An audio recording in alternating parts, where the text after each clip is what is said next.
Alright guys, so this is going to be an unboxing of IAG parts. IAG parts that I got for my car's oiling system. And in hindsight, I should have just done their complete kit, but of course budget and I didn't have that money. So yeah, so we're gonna unbox what I got in sequence, and I'll show you what I should have got.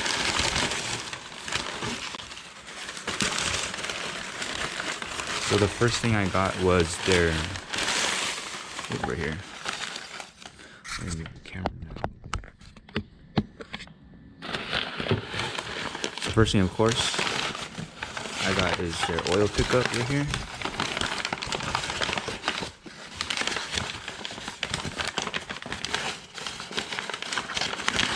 Ooh, goddamn, this thing looks so beautiful. IAG.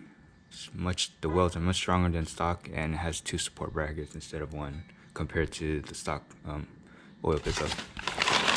I'll stick this right here, and then so this is the first thing I bought, which is the 1 complete set, and this is their oiling baffling system right here with the rubber doors. So these are the 2 things I got as a bundle, and because I didn't have enough money to buy the oil pan. But now I do have money to buy an oil pan.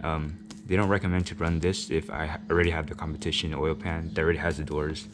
This is overkill, and I emailed someone from IAG and he said that don't run this, just return it or try to sell it in the aftermarket. So yeah, this would have been cool to have because they don't run this one. I'll show you the next part, but they don't run this one in their complete kits, even in their like the most expensive one. So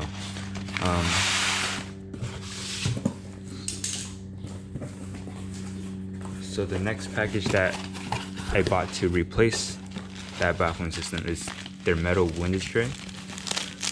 Let's see to open it. This one and this one ideally does the same thing, but I already have the Competiton oil pan, so I need this one instead of this one.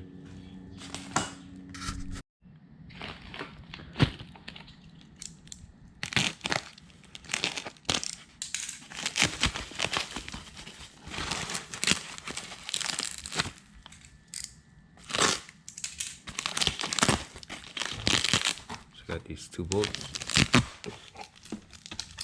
and this is the metal windage tray. I'm not gonna open this one because I'm gonna return it, but yeah, this essentially is the windage tray. This one has a windage tray plus these doors. So if you have the OEM oil pan, you should run this one. This one's adequate enough, but this one works better with the OEM pan, and this one works better with their Competiton oil pan that does have the doors within the oil pan. So that's why I got this one. Their shipping is pretty good, pretty quick, so yeah, it's really great. And one of the best parts,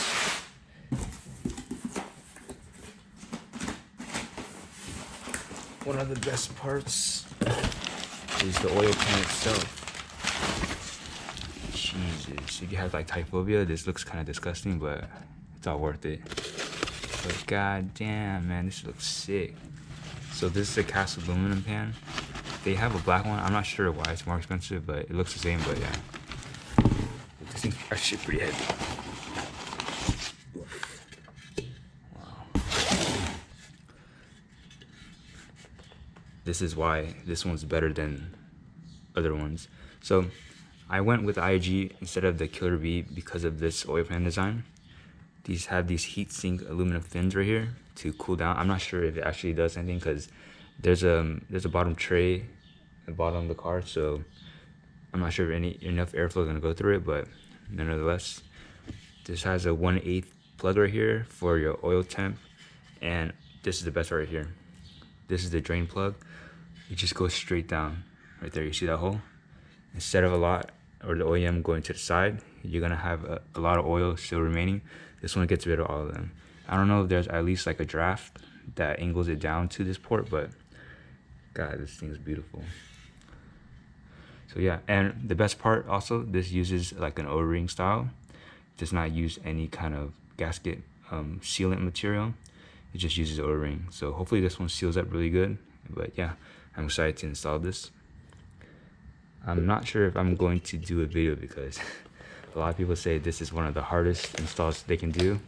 I really suggested that AOS install for the IAG, and That one took me over like 13 hours. Hopefully this one's much quicker. I think it's pretty straightforward. It's just a pretty tedious install. So yeah. But man, look at these rubber doors. Such an ingenious design, man. So with these rubber doors, oil can't go back this way. It just goes down this way. So it's only one way door. But yeah, this combination, hopefully, because I'm running a mobile 5W30 and I want to run more capacity. This one is about 5.5 quarts, around there. So it's about 30% more than the OEM. And IAG recommends just put 5 quarts and then add half a quart until you reach the dipstick level. So yeah, that's what I'm gonna do, and I'm pretty excited. So let's see.